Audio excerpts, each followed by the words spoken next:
çiçeği aktarırdım. Gezdim her yanı, her taraf beyaz kar, gül çiçek hanı. Tapıp bir dipçekten ahır ki derdim. Tapıp bir dipçekten ahır ki derdim.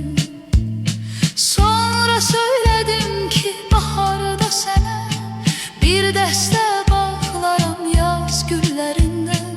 Budur yola salıb qarlı qışı mən, sənin görüşünə gəlmişəm yenə, gəlmişəm yenə, sənin görüşünə gəlmişəm yenə, gəlmişəm yenə, sənin görüşünə gəlmişəm yenə.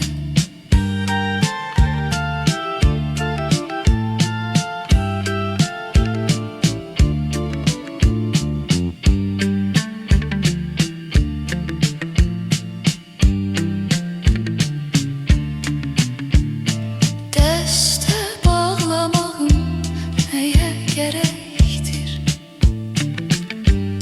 Bax odur nərgizlər, dolu diləklər. Bax odur nərgizlər,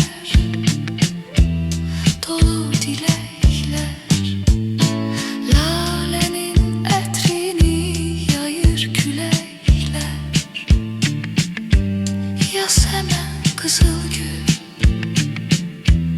lecek lecektir. Yaz hemen kızıl gül, lecek lecektir. Əzizim, onları koparmaq olmaz. Güllərə çöldə bax, dağ düşündə var. Onlardan mən soraq gətirdim ancaq bir əlim